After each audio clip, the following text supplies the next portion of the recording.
ওনারাও করেছেন, আপনারা বোধহয় শুনেছেন যে ওনারা চাচ্ছেন যে এটা কি এরকম কোনো ব্যবস্থা করা সম্ভব কিনা যে রাজনৈতিক কুপ্রভাব যেন না আসে, সুপ্রভাব আসতে পারে। রাজনীতিবিদরাই তো আলটিমেটলি আমাদের কাণ্ডারি, দেশ তো তারাই চালাবেন। এখন তাদের সুপ্রভাব যেন আসে, কুপ্রভাব থেকে যেন আমরা মুক্ত হতে পারি, যেটা আপনার এই গত 15 বছরে আমরা দলীয়ভাবে আমাদের উপরে প্রভাব এত বেশি, কুপ্রভাব এত আসছে যে আমরা হেন অন্যায় নাই আমরা করি নাই, আপনারা জানেন, আমরাও জানি। এবং এটার জন্য আমরা অবশ্যই আমরা অত্যন্ত দুঃখিত, অত্যন্ত লজ্জিত, আমরা অত্যন্ত নিজেদেরকে আমরা এটা একটা sort of remorse I feel, কারণ আমি তো I belong to the same police force. এটা আমাদের মধ্যে সেই রিয়েলাইজেশনটা আসে যখন এইসব যেসব চিত্র দেখি, যেসব ঘটনা আমরা ঘটিয়েছি, এই আমার মনে হয় পৃথিবীর ইতিহাসে কোনো পুলিশ এরকম করে না। সেনাবাহিনী হয়তো যুদ্ধ করতে গিয়ে এগুলো করে, পুলিশ এত নির্মম হতে পারে এটা আমাদেরও, আমি ব্যক্তি হিসেবে আমিও কখনো ধারণা করতে পারি না যে দিস উই ক্যান ডু। তো আমরা ওই জায়গাটা থেকে তাদেরকে বেরিয়ে আনার জন্য, কারণ ওইটা ওনারা কেন করতে গেলেন, মানে এরকম দলীয় কোনো স্বার্থ উদ্ধারের জন্য অথবা একটা গোষ্ঠী স্বার্থ উদ্ধারের জন্য তাদেরকে এইভাবে আদেশ দেওয়া হলো যে তুমি জনবিরোধী ভূমিকাটা এইরকম হয় যে মানুষের প্রাণ সংহার করে ফেলবা। আমরা তো আগে আচ্ছা ঠিক আছে কাউকে অ্যারেস্ট করে নিয়ে একটা তাকে মামলা দিয়ে ভেতরে রেখে দিয়েছি, এই সেই এগুলো করা হয়েছে, কিন্তু একেবারে তুমি তাকে একবারে গুলি করে মেরে ফেলবা ফর ফর দিস রিজন, এটা ইট ইজ টু মাচ। আসলে এটা টু মাচ, মানে এটার কোনো জবাবই নেই আমার কাছে, আপনাদের কাছেও নাই। এবং যেই পর্যায়টায় আমরা চলে গেছি, এখান থেকে উত্তরণটা আমার সবচেয়ে বড় চ্যালেঞ্জ। আপনি বললেন যে কর্মের স্পৃহা নাই, ওই যে তার সহকর্মী মারা গেছে, মব জাস্টিস শুধু তাদের উপরে হয়েছে, এর জন্য ন্যাচারালি তাদের মধ্যে একটা বিপুল, এটাকে আমি কি বলবো, যে অত্যন্ত কষ্টকর একটা অভিজ্ঞতার মধ্যে দিয়ে সাইকোলজিক্যালি তাদের মধ্যে একটা ঝড় বয়ে গেছে। নট অনলি পুলিশ, সমাজের লোকের মধ্যেও তো আমরা যে জিনিস দেখেছি, আমরা এটা দেখে অভ্যস্ত নই তো ভাই। তো এখন পুলিশের মধ্যে এটা আরও বেশি, কারণ সে তো একদম ফ্রন্ট লাইনে ছিল, তার পাশেই দেখা গেছে একজনকে মেরে মানুষ ঝুলিয়ে দিয়েছে। আবার দেখা গেছে যে আমরা এরকম ভিডিও দেখেছি যে ইয়ের পর পুলিশের দিকে মানুষ তেড়ে এসে তাকে লাথি মারতেছে, কারণ ঘৃণাটা এত বেশি পুঞ্জীভূত হয়েছে, মানুষ নিতেই পারতেছে না আর পুলিশকে। তো এইসবের ফলে যে এক্সপিরিয়েন্সের ভিতর দিয়ে তারা গেছে, এখন এই পর্যায় থেকে পুনরায় তাদেরকে আবার কর্মস্পৃহাটা ফিরিয়ে আনা আমার এটাই বড় চ্যালেঞ্জ। আমি এই কারণেই ওই যে ঢাকাতে আমি এইরকম একটা টেবিলে বসে অনেক ফাইল সই করতে পারি, আমি অনেক ইয়ে দিতে পারি, এই কারণেই আজকে আপনাদের কাছে এসেছি, এই কারণে আমি আমার সহকর্মীদের কাছে, আমি আজকে বিকালে পুলিশ লাইনের যে কনস্টেবল তাদের সাথে বসবো, তাদেরকে বলবো যে অ্যাকচুয়ালি ভাই তুমি what do you think about it, তুমি বলো, তুমি তোমার ভেতরের কষ্টটা শুনি, আমি ইন্সপেক্টর জেনারেল, এটা আমার দায়িত্ব টু লিসেন টু ইউ। আমি হয়তো সব সমাধান করে দিতে পারবো না, I want to exchange views with them. এটা করে যদি অ্যাটলিস্ট একটু ক্যাথারসিস হয় না বলে, বিমুক্ষণ, যে অন্তত ভিতরের ভাবটা বেরোক। আমি মনে করি যে আমার এই সফরের উদ্দেশ্যের এটাও একটা প্রধান উদ্দেশ্য আর কি। তো এটা কিন্তু ultimately everything depends on you, on the society, মানে আমি কতটুকু সফল হব না হব এটা আপনাদের উপরে নির্ভর করে, আর আমার সহকর্মী যারা আছেন তাদের কাজের উপরে নির্ভর করে। আমরা হান্নান সাহেব যেটা বললেন যে এই যে একটা মন ভাঙা অবস্থায় যে পুলিশ আছে, এটার যাই সক্ষমতা ছিল সেটাও তো একবারে তলানিতে গিয়ে নেমেছে। আমাদের আছে অনেক কিছু পুড়ে গেছে, নষ্ট হয়েছে, তারপরেও তো অনেক কিছু আছে, কিন্তু সবচেয়ে বড় জিনিস যে বিশ্বাসটা, যে আমি আবার কাজ করব, মানুষের ইয়েতে যাব, এইটার জায়গাটা বোধহয় ভেঙে গেছে ভয়ে, আতঙ্কে। তারপরে দেখেছে সহকর্মীরা হয়েছে, তারপরে দেখেছে কি তারা যে সিনিয়র অফিসাররা তারা এইভাবে হুকুম দিয়ে তারা পালিয়ে গেছেন, তাদের একজন এসপি তো মারা যায়নি, একজন এডিশনাল এসপি, একজন ডিএসপি তো মারা যায়নি, 44টা লোক মারা গেল, সবই তো ইন্সপেক্টর অ্যান্ড বিলো, ওনারা মারা গেলেন, একজন তো সিনিয়র অফিসার মারা যায়নি। তার মানে আমরা পালিয়ে চলে গেছি তাদেরকে পুরোপুরি অনিরাপদ রেখে।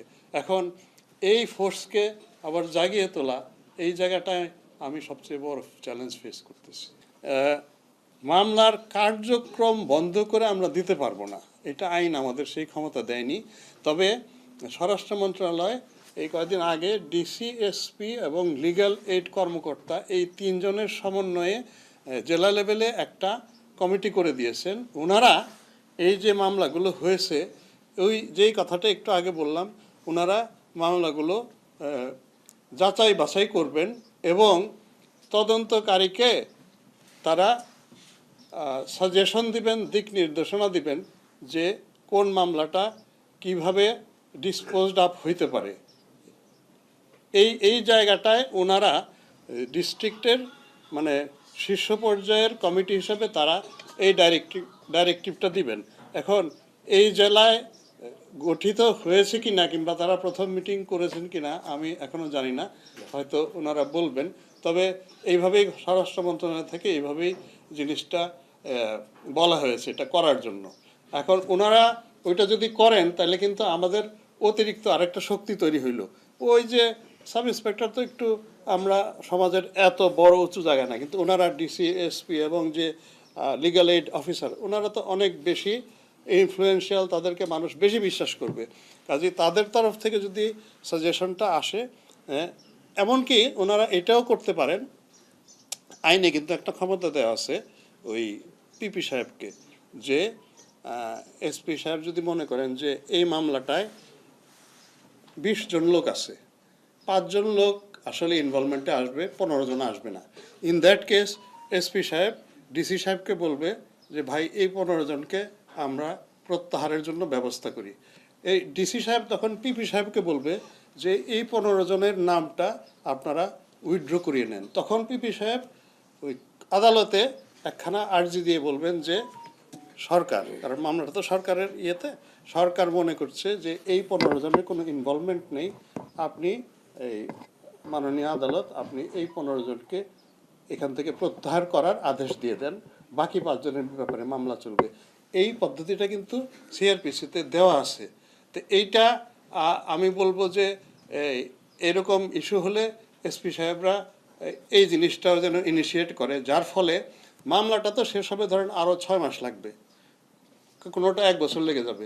কিন্তু আমি যদি আগেই নিরীহ কিছু লোককে প্রত্যাহার করে তাদেরকে নিশ্চিন্ত করতে পারি, এই this is nothing like it, মানুষ তখন এমনিতেই আশ্বস্ত হবে যে না, উনি তো মামলা শেষ করার জন্য ওয়েট করে নাই।